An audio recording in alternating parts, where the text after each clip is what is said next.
The rain that night wasn't gentle. It was angry, relentless, slamming against the thin glass of my window like it wanted to shatter everything I had left. I sat curled up on the edge of my sagging brown couch in my cramped one-room apartment on the outskirts of the city. The fabric smelled of old coffee and faded dreams. My hands trembled as I stared at the mountain of crumpled bills on the scratched coffee table, red-stamped final notice letters that glowed under the flickering yellow light bulb swinging overhead. Rent overdue by 2 months. Electricity about to be cut. Hospital bills from my twisted ankle last year that never fully healed because I couldn't afford physiotherapy. At 32, my name is Sarah, and I was broken the deepest. Most exhausting way possible, the kind where you lie awake wondering if tomorrow you'll have to choose. Between eating and keeping the lights on, I had lost my waitressing. Job when the little cafe downtown suddenly closed its doors. Economic downturn, they said. Every interview after that ended with the same polite smile. We'll be in touch. My friends slowly stopped calling once I could no longer join them for cheap street food or weekend movies. And my family, they had distanced themselves years ago. I was the artsy daughter who chose painting and literature over a stable corporate job, the one who never brought home a successful husband or gave them grandchildren to brag about. I felt invisible, like a ghost haunting my own life. Then, at almost midnight, came the sharp knock on the door. My heart jolted. Who would come in this storm? I wiped my swollen eyes, stood on legs that felt like lead, and cracked the door open. A blast of cold, wet wind rushed in, carrying the earthy scent of soaked pavement and distant thunder. There, illuminated by the weak porch light, sat my 78-year-old grandmother, my beloved Grandma Eleanor, in her old, creaky wheelchair. Her silver hair was plastered to her forehead, droplets running down her wrinkled face. A small, faded duffel bag sat on her lap, containing what looked like just a few changes of clothes and her favorite worn shawl. Her gentle brown eyes, the same ones that once sparkled when she told me bedtime stories, looked up at me with a heartbreaking mix of love, exhaustion, and quiet humiliation. Behind her, the red taillights of my parents' sleek silver SUV were already fading into the rainy darkness. They hadn't even waited to see if I answered. They had simply left her there, like an unwanted piece of furniture on the curb. A single folded note, now damp and ink-smeared, was tucked into the side pocket of the wheelchair. My fingers shook violently as I opened it. My mother's neat, elegant handwriting stared back at me. Sarah, we can't manage her care anymore. Your father's back is acting up again, and I have my bridge club and doctor appointments. She's your responsibility now. Don't call us asking for help. Mom and Dad, no apology. No warmth, no explanation beyond their own convenience. They had abandoned my mute grandmother, the woman who had practically raised me on my doorstep while I was already drowning. Tears mixed with the rain on my face as I dropped to my knees right there on the wet concrete. Grandma.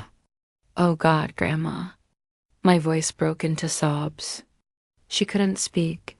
A devastating stroke 8 years earlier had stolen her voice forever, leaving her able to communicate only through writing and expressive eyes.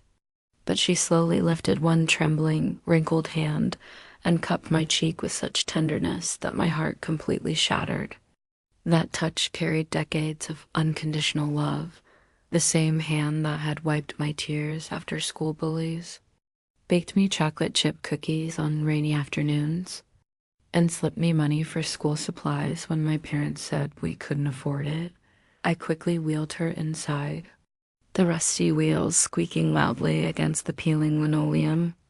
The apartment suddenly felt even smaller, suffocating. I dried her frail body with my only clean towel, changed her into one of my oversized t-shirts that hung loosely on her thin frame, and boiled the very last tea bag for a weak cup of tea. We sat together on the floor because the couch was too small for both of us comfortably. I held her cold hands in mine and whispered through choked tears, "Grandma, I'm so sorry. I have almost nothing. I'm barely surviving myself. But I swear to you, I will never leave you like they did. We'll figure this out together." She looked at me with eyes full of unshed tears and slowly nodded. Later that night, as thunder rolled outside, I gave her the bed and curled up on the hard couch. Sleep refused to come. I replayed every memory in the darkness. Grandma teaching me how to read at age 4. Singing old folk songs, even though her voice was never perfect. Holding me tight when my first heartbreak left me devastated at 16. She had been my safe harbor when my parents were too busy chasing status and money. And now they had discarded her like yesterday's newspaper because caring for a mute, elderly woman interfered with their comfortable routine. I felt utterly destroyed, exposed, and alone. My own family had betrayed us both in the cruelest way. But in the quiet hours before dawn, as I listened to Grandma's soft, steady breathing, a tiny, fragile spark flickered deep inside my broken chest.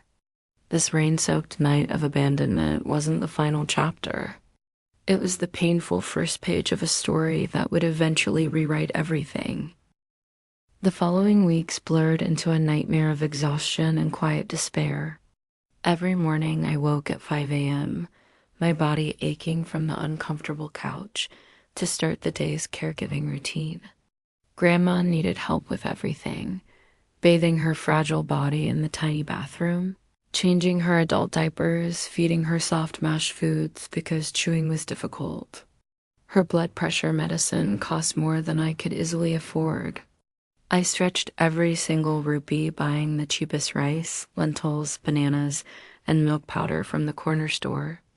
I ate small portions, sometimes just plain rice with salt, so she could have proper meals with a little boiled chicken or vegetables when possible. I tried reaching out to my family. The first call to my mother went exactly as I feared. Her voice was sharp and defensive. "Sarah, don't start with the guilt trip. Your father and I are getting older too. We have our own doctor visits, our social circle. Your sister has 2 small children and a full-time career. You're single and, well, between jobs. It makes sense for you to take her. Mom, you left her in the pouring rain. I'm broke. I have no savings, no steady income. How am I supposed to do this alone?" A long sigh. "Life isn't fair, Sarah. We did what we had to. Stop making us the bad guys." My sister's response was even colder, a single text message. "Don't drag us into your drama. Grandma is better with someone who has time. We have real responsibilities. Better with me." The same sister who posted filtered photos of lavish family vacations and blessed family dinners but hadn't visited Grandma in nearly 3 years. The betrayal cut like shards of glass into my soul. I discovered through a distant relative that my parents had told the extended family I had volunteered enthusiastically to care for Grandma because I had plenty of free time. The lies made me feel so small, so worthless. The nights were the loneliest. Grandma would sometimes wake up confused and frightened, her eyes wide in the darkness, reaching out for comfort. I would drag myself over, sit on the edge of the bed, and hold her hand while softly recounting happy memories. "Remember when we made paper boats and floated them in the park puddle after the rain? You laughed so hard you almost cried." She would squeeze my hand and reach for her small notepad and pen. Her shaky handwriting became my greatest treasure. "My brave Sarah, thank you for not abandoning me. I love you more than words ever could. We are stronger together." Those notes kept me from completely falling apart. One particularly bad week, the electricity was disconnected. We sat in near darkness for 4 days, illuminated only by a single candle I had found in a drawer. The apartment smelled of dampness and despair. Grandma wrote a longer note by candlelight, When I was young, life was hard too. I lost your grandfather early. I worked 2 jobs silently. Pain forges strength. Tell our story one day. The truth has power. Her words planted a seed. I borrowed an old smartphone from a compassionate elderly neighbor downstairs who had heard my quiet crying through the walls. With my cracked screen and poor lighting, I began recording raw, honest videos on my phone. No filters, no music, just me sitting beside Grandma, sharing the reality, the simple dal rice meals we prepared together.